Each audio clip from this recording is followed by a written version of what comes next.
what I wanted to do, the reason why I wanted the conference table there, the gym is also a place to hang. So you're hanging out after you train, hanging out beforehand. So I wanted to have some area in the gym to where we could all just hang, bust balls, tell stories and stuff like that. Gym tours seem to be the thing now, so I figured I would do a different type of version of a gym tour here in our elitefts S5 compound. I've had other people come out and I've done gym tours. Usually they're like 10 or 15 minutes, just here, here, here, here. But there's every single thing in here, there's a story behind it. So I'm gonna go through and just point out some things. But before I do that, I need to put a little context in here. I had to make some notes. So some of this stuff goes all the way back. So I had a home gym, which in the extended version, I'll explain more on why and how that all came to be later. But the home gym was between 94 and 04. Because of business reasons, we moved to Main Street here in London, Ohio in 05 to 08. And that's what would be known as the S1 compound or gym. Wouldn't really say it's a compound. I'll explain that later. In 08, we moved to Maple Street and we're there until 2017. So that would be S2, but it's also S4, which seems a little confusing because a couple years into that, we had to move the gym off that premises out into the middle of the country, which would be S3. And that was like right around 2010, 2012, and then moved back, you know, to where the warehouse and the office was around 2018, and that would be S4. So as I go through here, some of these things I'm going to be noting had transferred from one gym to the other gym and so on. So if I'm just to go on what I think's the oldest that's in here, I'm going to go with this magic carpet that has interesting stories here because people will ask, what is it for? Because I'll throw it on the squat box when I squat. It really isn't for a whole lot. This is when I trained at Westside on Demers Road. Man, I don't even know the years, but it was 12, 13, 14 years that I was there. And when Louis moved the gym from Demers to the current location, I asked if I could have one of these rugs because we had a handful of rugs. We always used them to be able to squat on. And even back then I would ask, like, what is the rug for? It makes no sense to me because you just sit down and stand back up.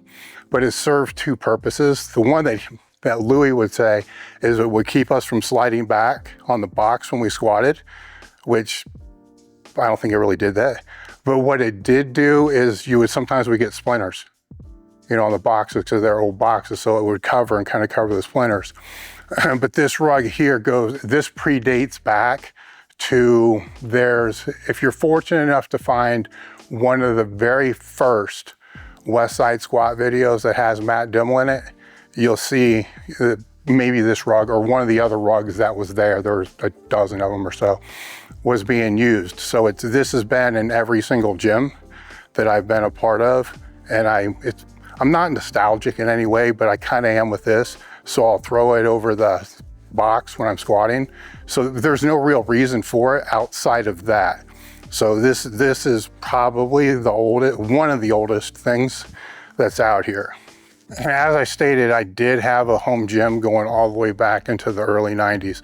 The purpose I want to say the first home gym was actually a garage, but it wasn't because the house we were in at the time, it was just a shed. The reason for the very first pieces of equipment that I had out there was just for accessory work. It was predominantly just sled dragging. So I had a sled that Louis gave me, but then he also gave me this 100-pound plate, which says Ironman on it, which is, he didn't want it in the gym because there's only one of them in there that was like that. So it kind of didn't match all the other ones. So essentially it was just junk. I have no idea of the history of all that. All I know is that it was the only weight that I had, you know, for the sled dragging was the 100-pound plate. I think there was a 45-pound plate too, which is probably out here as well. But I would do those on the sled drags on my off days just to I thought it was to help with recovery, build work capacity, but whatever the reason was. So I'd pull it out of the sled or pull it out of the shed and just drag it in the back alley. And then when we moved out to where we're in London, Ohio. So when we moved out there, it was the first thing that went into the garage was just the sled and then the plate. And then not too far after that, there were a couple other pieces that I added out there just for the extra workouts, and sometimes just shit that I didn't want to do while I was in the gym, because I had X amount of time to be able to train and then get back to start training clients again. So sometimes some things got left out. So I would do those later in the day at night when I got back home. Those are some of the items that I'm going to go over next. This ab bench here was in the Westside Barbell location in Dimmerst, or on Dimmerst Road. And this was, I think it was originally from Fred Coach, I could be screwing that up. It used to be Ads and Muscle Mag. I'm not really sure how Louis acquired it. I don't know if they sent it to him or if he purchased it or whatnot. And it wasn't there the entire time, but say half the time I was there, it came in. And that was right around the same time when I was looking back on the ass end of my career. And one of the issues that I had squatting was shaking. And we were determined that that was just because of a weak core. So this thing here, when I would use that, after 2 or 3 reps, my abs would just cramp like crazy. So I figured back then it must be working, right? So I would put it in every time I went in the gym, 4 days a week, whatever it was going to be. I'm not going to say it fixed the problem, because that really wasn't what the problem was, because the core strength was there, the ab strength was there. I was able to do hanging leg raises with weight, kicking the bar at the top. Everything was there. I just didn't know how to brace very effectively when I look back at all that. But this served as that Band-Aid. And when Louis went to move from Dimmerst to where they are now, he didn't want to take it with him, because nobody else was really getting shit out of it, to be completely honest. Aside from being the ab work, we'd use it for like tricep extensions, and that was about it. So he told me to take it because I was the only one that had any perceived benefits from it. So it was in my garage that went with the sled and some of the other pieces that I'm going to show you before I even had, the S1 gym, or hell, it was even before I had Elite FTS. So the things that I was doing in my garage were extra workout things that just helped, so I didn't have to do them after work while I was a trainer, or do them, it just made it more convenient. So it took all the extra workouts that I was doing, made it more convenient to just have them there at home. And then I added a couple other pieces as time went on, just for that sole reason. So when people would ask me back then, what to do when they set up a home gym, that's kind of the way I always broached it. Like, what are the things that you do now in training that could be done at home, cheap and very effective, and then it can cut down the time that you're in the gym to be able to just get those things done. Because the other thing is, with the home gyms, I don't know so much today, probably not so as much as it was, it probably is a lot of people would set up home gyms back then and then never use them, because they liked the community of going into the gym. So they'd invest, thousands of dollars into a home gym and just basically do nothing with it. Where if they were bringing in things that they knew they were going to do for extra training sessions, or to push up volume or work capacity in different areas, and only put those things in there, then it would also test if they're actually going to use the shit or not. Where for me, it served that gap to be able to get the things done that I had to get done, but also realize that I am definitely not a home gym person. So it saved a lot in that standpoint as well. This is another piece that I had in my garage home gym. It's just a pre-core stretch trainer. So you kneel on it here, and lean back, and then it allows different positions to be able to stretch out. Where obviously being a 308 powerlifter, I was tight as hell, and I was able to pick this up really cheap back then. And anything that I did a lot of stretching on the off days. Not sure if it really made any difference or not, but in my head I thought it did. So this one, and this still stretches my back better than anything else I ever do, which is why it's still here. I also had one of those groin stretcher things where you would just crank it and open it up. That thing broke a long time ago.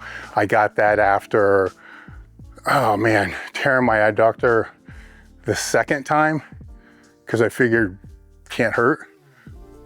With that one, I actually do think it helped a little bit with the comeback on that, but obviously not so much because I still don't have it out here. So to wrap up the home gym years, or the extra training session equipment years, we moved the business from the home to our Main Street location around 2005. So at that time, the items that I had in my garage were the ones that I already noted. I had a power rack, a wooden deadlift platform that the power rack bolted down onto, enough weight in a bar to be able to do speed bench work, which I never really had to do. It was just a just in case thing. Chains, bands, that was pretty much about it. So when we moved locations, I wanted to take that stuff and then put it in an area of where we moved to be able to have the gym there. I'll elaborate more on that later, but that kind of moves into what would officially be the first gym that we had. While we were in the S1 Main Street location, that was 05 to 08. When I originally moved in, the front area when you walked in was the gym. Then there was it was only an 800 square foot building. Then the middle area would have been my office.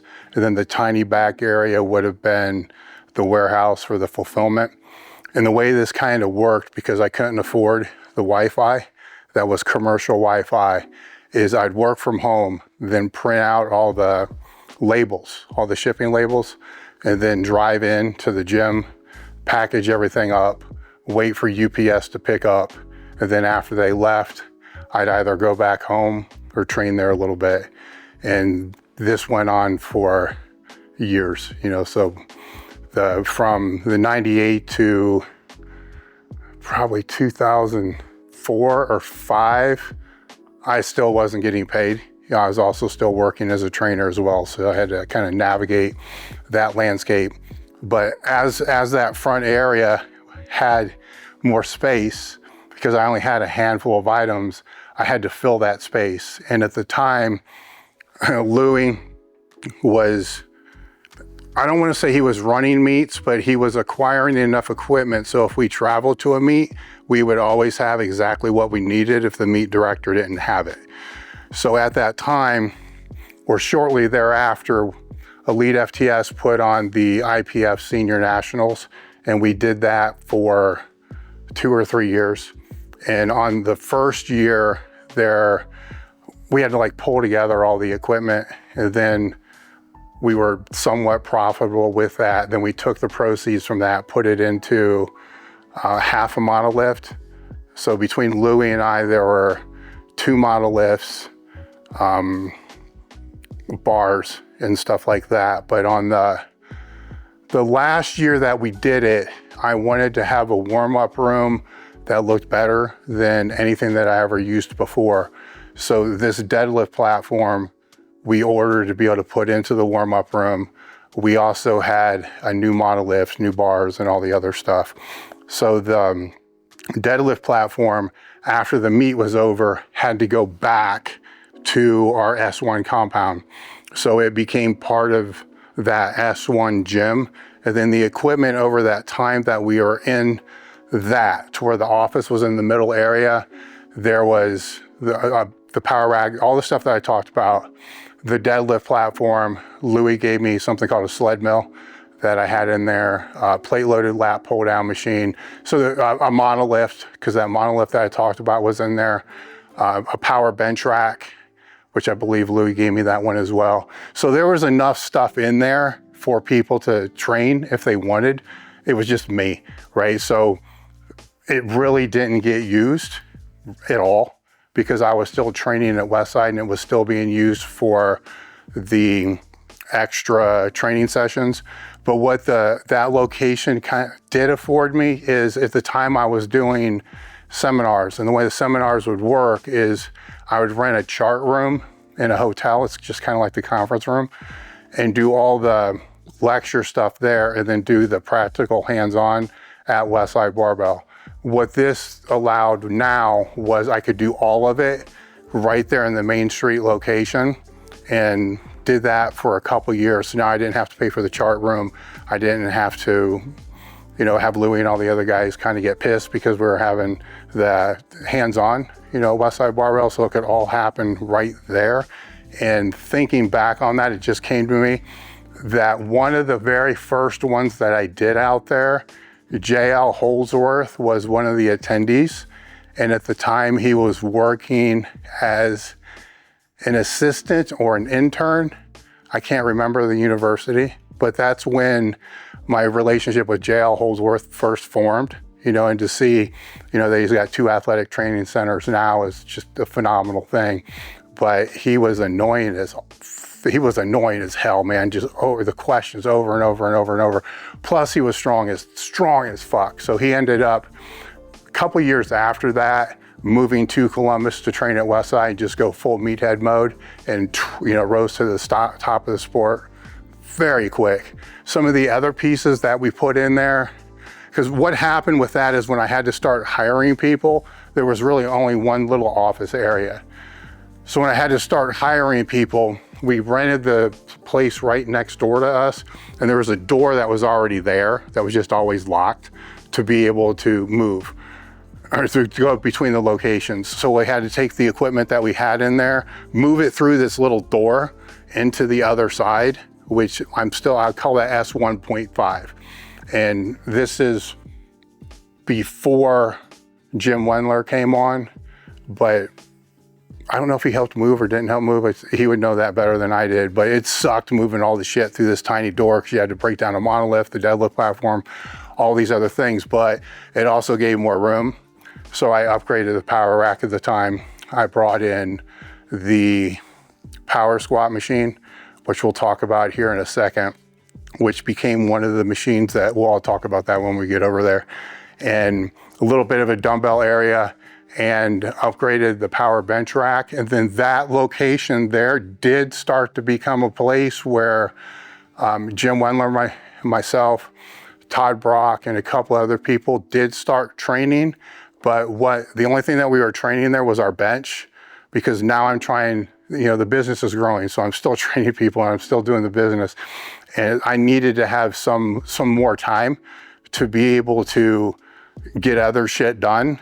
So we moved with the bench work, the max effort bench work and the speed bench work to that location, which Louis wasn't super happy about, but it worked out enough that it didn't last that long either, because I had maybe at that point 1.5 years left, and I was trying to push my bench to a different level using different training methods that Louis didn't necessarily agree with. So this made it a little bit easier to be able to put those things in there to see if they'd actually work for me or not.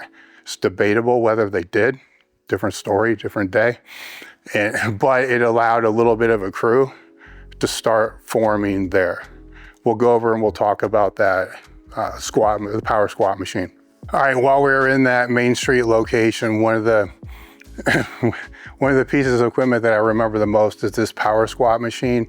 Now, up until last year, the power squat, our leg press here, and the hack squat were all the original machines that we brought in over 2 decades ago. The last one was this one to be kind of replaced, and the only reason why I replaced them is all these gyms, the way that I've kind of framed it in my head from day one, is they're showrooms too, so it's for people to be able to see some of the equipment that we actually bring to market. And normally the way it would work is the pieces that I would get would be the final prototype, you would say. So there might still be a little something that I'd want changed on all that. But in most cases, it was always good enough for everything that we needed out. We'd make the changes, and then that would be what would be shipped out to the customers. But the power squat is an interesting one because it was one of the first big pieces that we brought in, and getting it through the front door was a bitch. There were 3 pieces that ended up going in that gym that were absolute nightmares. The first one was the 3x3 power rack that I brought in, and that was a freaking nightmare because it was just me that to unload it, and the truck has to stop on Main Street, so it's kind of stopping the London traffic, and then wouldn't do shit. So I'd have to break the pallet down and then carry the damn thing through the door. And back then, the way the power racks were made is it was 3 pieces. So you had the side, then the top, and then the weight storage. And actually the weight storage may have actually been on it, welded into it from the jump. That was a bitch. That was almost the hardest, where I knocked a tooth out with that one trying to put the top cross beam on. This one here ranks up there as being a complete pain in the ass because it only breaks down into a couple pieces. And with this one, and I had a G3 glute ham raise, which was a super wide glute ham machine. Both of these ended up coming before I had that location. So when they were delivered, I had a storage facility or a storage locker kind of out in the middle of the country where I keep sleds and stuff like that wouldn't fit in the garage. And it's another story there on how fulfillment went with all that. So I had it delivered out there, and both of these pieces, the way that it worked is the truck didn't have a lift gate basically to lower it. So it essentially was breaking it down on the pallet. Driver did help me that time. And then just shoving it off the back end of the truck, landing into the gravel, and then doing whatever we could do to get it in the fucking storage container. And then from there, when I had that other place, it was now taking it from the storage container and getting it into that place, which it got done, obviously. And what I didn't realize with it was it didn't really do shit for my squat and for my lifting. I'll use it reverse to do more like a plie, hack squat, or for good mornings and stuff like that. But for Jim Wendler, who was more of a quad squatter, he used this thing religiously and got up to some ridiculous weight, which I'm pretty sure I have a picture that we can overlay on this, like 1,000 pounds with a ton of chains. And throughout his course of using it, not saying it's the only reason why his squat went up, but his squat went up like 100 pounds within the next two meets, I believe. And he would attribute it all to this. But this thing took up, oh man, it took up a big piece of the weight room that we had there, but it was definitely worth it. All right, I'm gonna just start jumping around a little bit instead of trying to keep this all chronological, because there's so many different things that are in here. So when I was talking about the garage gym or the home gym, towards the end of my powerlifting career, my shoulder was a mess, so I was looking for anything to be able to help with joint pain and stuff like that. And at the time, Donnie Thompson was talking about fat bar training. He had a fat bar that he had created, and I didn't have the funds or the resources to be able to do that. So this is what my intent was. The reason I had the rack and the stuff in the garage to be able to do speed work was so I could try to do some of the fat bar stuff. And I ended up just doing it for extra workout repetition work. So what I did was I took an old power bar that I don't even know where I got the bar from. Then I wrapped it with a knee wrap, and then I put duct tape over it. So I basically just created a fat bar to be able to use to see if it had any benefits that I could actually feel that had correspondence to carry over, and it did. So what happened was, while speaking with Donnie, he ended up giving me a fat bar, or I purchased the fat bar for a cost, but I still have that over here. And we're going back decades, so anybody that's saying that the fat bars are new are just full of shit. But this is the one that he sent. He didn't send it, he actually brought it up because he was competing in the WPO at the time. And this, I love this. The only thing I didn't like about it is it weighs about 100 freaking pounds. But this here was, I don't want to say the first fat bar, but would be the first time fat bars were really being spoke about in a powerlifting perspective. And it was Donnie who was doing it. So people need to give credit where credit's due. But I already knew before I had this that it was helping me because I had the duct tape knee wrap bar. After the Main Street location, we moved to Maple Street around 2008. Then when we moved there were 3 different areas. So we had the office building, then right across the lot was the warehouse, and then right next door to the warehouse was another smaller warehouse, and on the door it said S2. And then that's where, when we moved, that's where all the gym equipment went. We were there for a couple years, and new equipment was added while we were in there. I'd have to look at the picture to be able to say exactly what was added there. But some of the things that I noticed when we were there, because we're filming content, more exercise index and stuff like that, is the branding just kind of sucked. So that's when the flag was first brought in, which is on that back wall. So that was just because the walls were all dead, so it was just gray, straight walls. So that was probably pretty much the only thing that was in there. And then when we moved from there to S3, which was an old tractor dealership repair shop, we had to move out of there because in where Jim's office was, we had a heat press in there. We started to do apparel. And as we're doing the apparel and it started to sell more, the heat press first off was loud. And then you have blanks, which are taking up kind of the whole room. So Jim's trying to work and then just boom, you're hitting all these shirts. And then the other pain in the ass was when the blanks would come in, we'd have to carry them into the office. But then after we printed what we had to print, you had to take them out the office, walk across the lot, and then take it into the warehouse, which is really not that big of a deal. It's not that much logistically until it's raining real hard or it's snowing really bad. And the snow and the ice would get so bad, we'd have to lay pallets down, to be able to walk into the warehouse because of the ice and so forth that was in there. So when we went out to mainline, which was the S3, when we got there, all the walls were like insulated blue. And it was just it served its purpose, but I'm always trying to keep branding in mind. And everywhere I would look in there, what my goal was at the time, where no matter where anybody would be, or if anybody ever took a photo, they would know where it was. And that became to be kind of the mission behind the whole thing.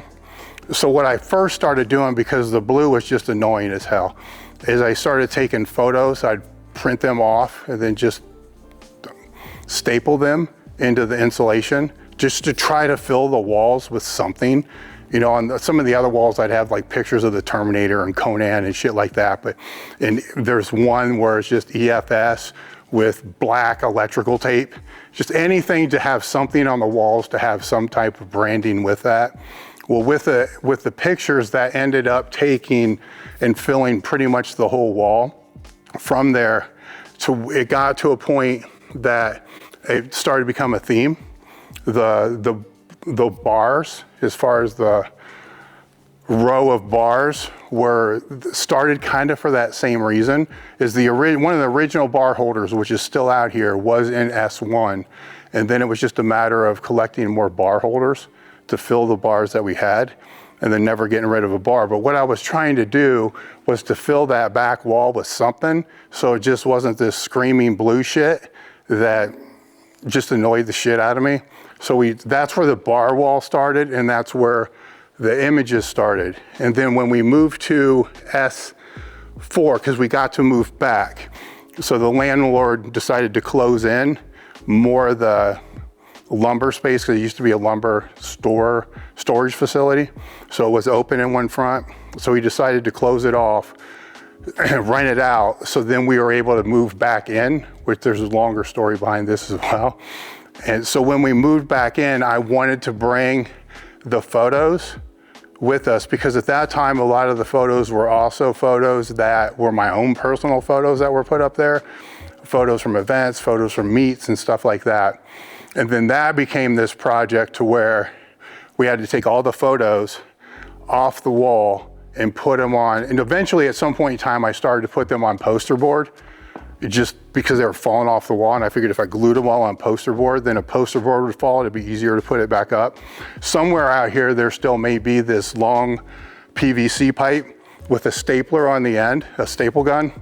And what we used to do if the photos would fall down is you would just whip it up there and then would staple it back in again.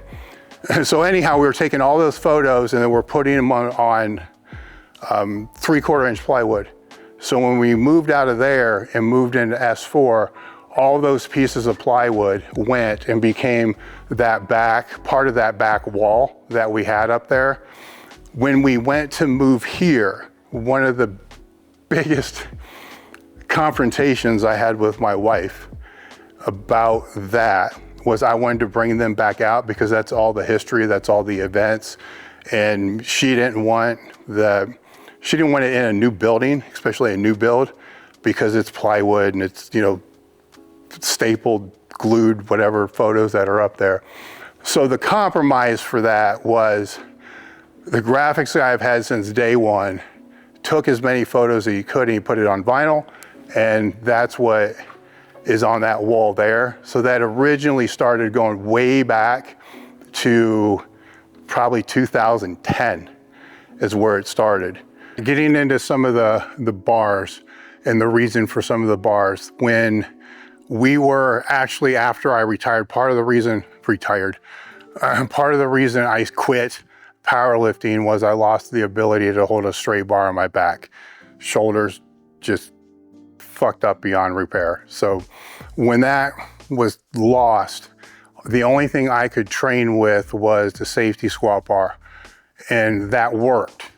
The issue that I ran into with that was because those safety squat bar pads are not wide, they're narrow, the spinal compression, I could only use it for so long before I would have to deload off of that, just because my back would start to get wrecked and so forth. And I had a few different safety squat bars at the time that I rotate through, but I kept running into that same problem. So what that ended up leading to was the SS Yoke Bar and the creation of the modification of the safety squat bar into the SS Yoke Bar. And the reason for that was I wanted the weight to be displaced across my entire back, but I also wanted the load with that displacement to sit into my back so you couldn't see daylight under the pad, which meant we needed a wider pad, but then we needed some type of pad that would be able to sit and still stay up and not completely compact, but have some of it that would compress to be able to allow that to happen. So that was started in the S3 compound and evolved. Actually, no, it was in the S3 compound, I believe, where the testing and all that went on to become what it was. And one of the funnier issues, and I wish I still had the video, is the way that we would test this is we had this dude out that was training with us, we called Big Tim, well over 300 pounds, but also tall. So we would have him unrack the bar, and then with the monolift that we had safety pins on it. And then it had to be over 500 pounds, I believe was the test that we had. Just have him throw it off his back and slam onto the safety pins. And there were a lot of bars that broke when we did that. And the way that I kind of saw that was if somebody was to use a yoke bar for suspended good mornings and they're going down on chains or they're going down on safeties and they were to slam down there for whatever reason, if the bar broke and then it was to twist, you can see what's gonna happen. So it's not a good thing. So it took 6 or 7 iterations before we had one that it actually kind of fucked up the safety of the monolift, which was better than the bar until we got there. And then that became another bar I could put in the rotation. So I had the safety squat bar, then I had the yoke bar. And I was not able to grab a cambered squat bar, which you would think would be another option, but even down there was enough to crank it a little bit. So I came up with the idea to have a yoke put on the Cambered Squat Bar. This is not the pad that comes with it. It's a shorter pad like I was talking about before, which comes with it. This was just me taking the regular pad off and putting a yoke pad on just to see what the difference would be for a different option with that. Where this is the very first one that I had built for that reason, and it ended up becoming my favorite bar, where there's now 1, 2, 3, I think there's 4 of them that are out here. So it's kind of the story behind that, but also the story behind the SS Yoke Bar. There's several of each of them out there. This little chair here, which it just reminded me when we came over here, when we were in that original location on Main Street, we had to move next door and move the equipment next door. What that originally was before we got in there was a pottery shop. And in the pottery shop, there was some wooden stand, which didn't make it to this gym, that I kept forever because it was a good place to like throw your keys and shit. And then this stool was in there as well. So this stool has been in every single gym that we've been in since then. Damn thing's indestructible. Shit, this might be the oldest thing out here if I think about it. And my intention when we walked over here was to talk about the newest piece that's out here. But I said literally everything in here, somebody could just point and I could probably talk for 5 to 10 minutes on every single thing that's out here. But this cambered bar here, I brought in last year. It's a couple inches deeper than the rackable cambered squat bar that we have. My thought behind that was, I was wondering if a couple inches more would be enough for me to be able to get under that and not wreck my shoulder. And it wasn't, but the reason I only went a couple inches more is because I wanted to still have the option for somebody to be able to bench with it and not have the plates hit the floor. Where if I would have went the 4 inches, which I'm pretty sure actually I'm 99% sure I could use that one and squat with it, which is pretty much saying at some point in time, I'm gonna get one of those made for me able to squat with. But this one here is, it's not for sale. I guess you could, if you called one of our sales reps, we could actually do it, but it's not enough of a difference for most people that it's really gonna matter. But I did have the intent when we made that to be able to keep it so it could be used for the bench and not have the plates hit the floor.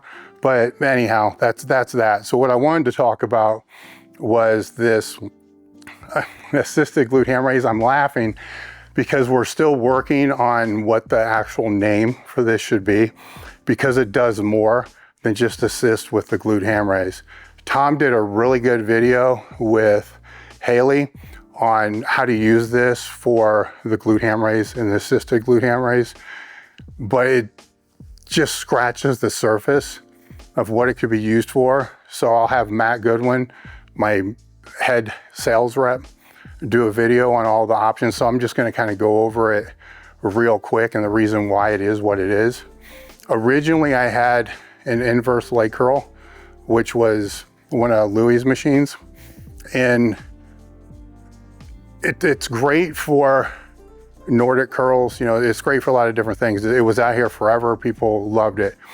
The one thing about it that always bothered me is with a glute ham raise, I want to see the knees drop with the hips.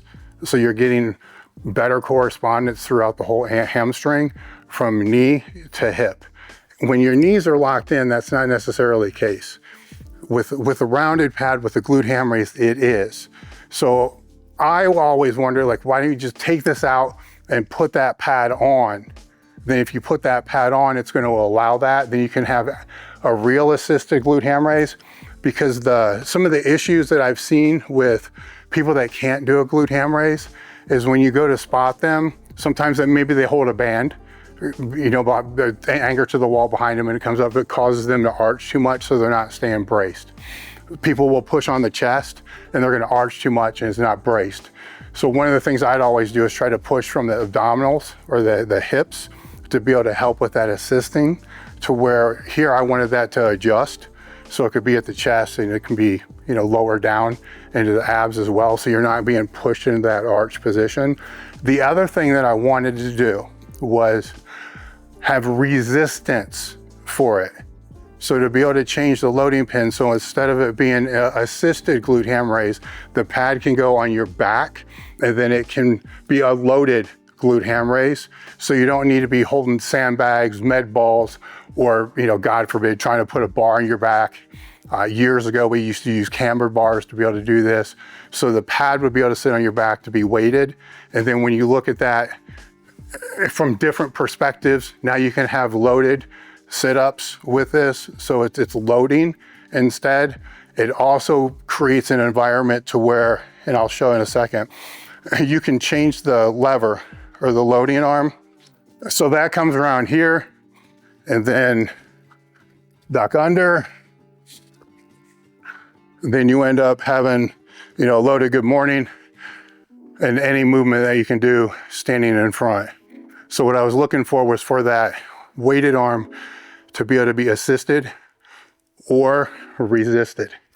So it's the newest piece that we have out here that we're still messing around with to see everything that we can do with it.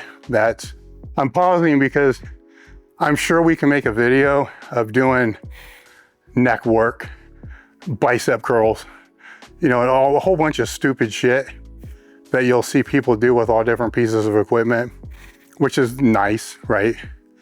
I'm talking about main movers, things that can really be used for, like the assisted resisted glute ham raise, the ab work, the good mornings, and so forth.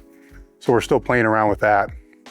We'll have more videos about that as it goes forward. Okay, the table. I get asked about the table. So I've been trying to go through items out here that I get asked about.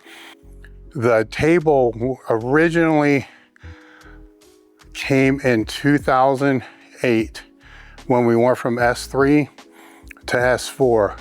And it was gifted to me by one of our main manufacturers as a thank you, congratulations and so forth for having the gym. And what I wanted to do, the reason why I wanted the conference table there is the gym is also a place to hang. So you're hanging out after you train, hanging out beforehand, and there's usually like sitting on benches. It's just kind of like a weird type of hang thing. So I wanted to have some area in the gym to where we could all just hang, bust balls, tell stories and stuff like that. I also wanted to have a picture, and it's a picture that I never had done because we had a lot of sponsored athletes at the time. And the weight room brings people together from all different backgrounds. You all know this.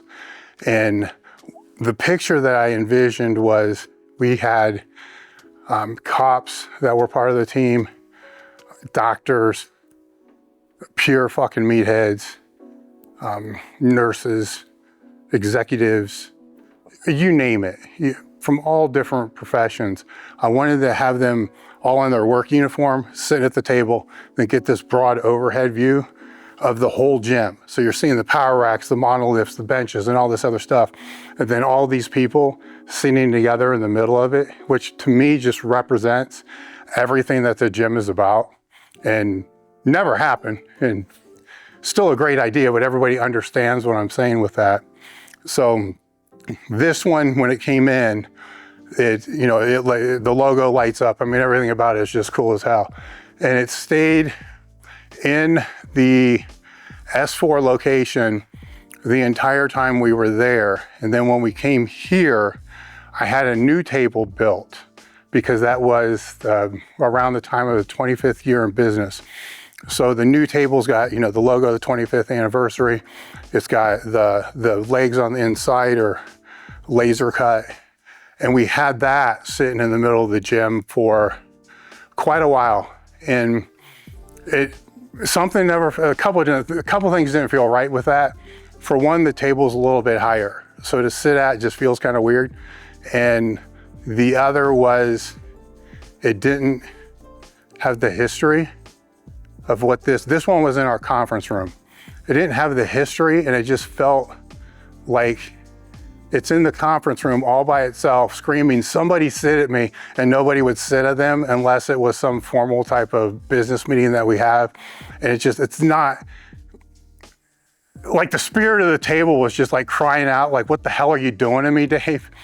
So when we realized out here that having the table in the middle of the gym was kind of a shitty idea for a podcast, because you'd have to set up and tear down for every podcast, which is just stupid.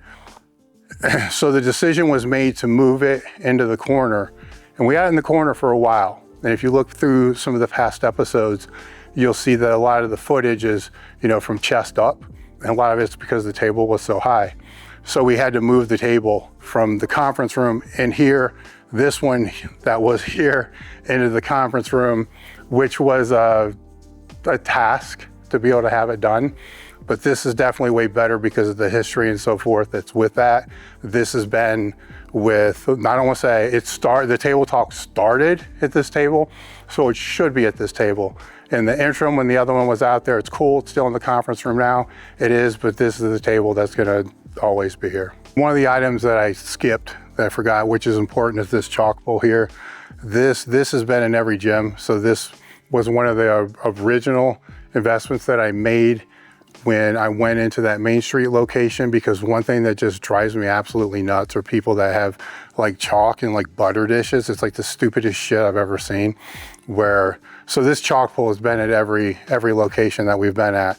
The reason why, and this is kind of funny, the reason why I have chains and shit tied around the bottom of it is there's an electrical outlet right here, which when we built the building, we had it centered in the middle of the room because this is where the table was gonna be, right? So with this electrical outlet, when we moved the table, my fear was somebody is gonna fuck it up, by tripping over it and so forth. So I put this chalk bowl over the electrical outlet and I had so much chain on this, I put like 600 pound of chain on it, thinking it would never move away from the electrical outlet. And as you can see, it failed, because it's not over the electrical outlet, but we've not had any problems because of that.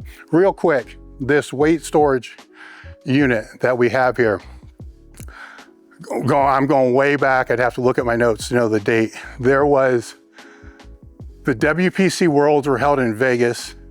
Metal Sport was hosting the event, and that was the one and only powerlifting meets to where we sponsored all the equipment. So we put in, there were 4 of these loading racks, that were, because there was a 2 platform meet. So this was to hold the platform plates. And then I think 6 monos, 6 competition benches. I don't think we did the deadlift platforms, then all the bars and all the stuff. And the thought was it'd be a good investment, that there'd be this giant ROI, and that the worst case scenario would be we could sell everything that we have there for our cost and just at least break even on the whole thing. That didn't happen. So when the meet was over, we sold a couple pieces, but most of the stuff had to come back. Eventually we did sell, I think 2 years ago, we sold the last orange monolift. These weight storage units, 1, 2, 3, we might have got rid of 1 over this whole time period. Maybe, not too sure. I think we did get rid of 1. We have one of the orange ones, which is in the office area. And then the ones out here, once I realized that we're never gonna be able to sell them, I just changed the panels to red so it would match what's out here. I'm not gonna let them go now because they do have a practical reason to be out here.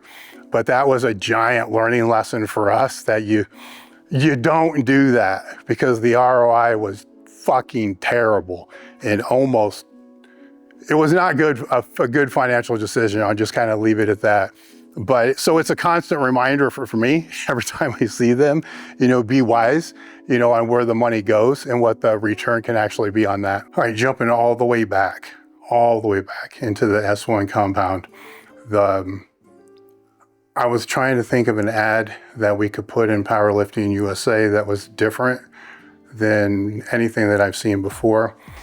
So what I came up with was this image here of my son sitting at the monolift, and with 5 plates per side, and then the slogan, "Someday I will," and then that was our main ad that ran into Powerlifting USA for a long time, but that was shot in that S1 compound. And the only way I was able to get him to sit like that and to sit there is there's like a rubber bounce ball that's in his lap. So he's kind of playing with that ball.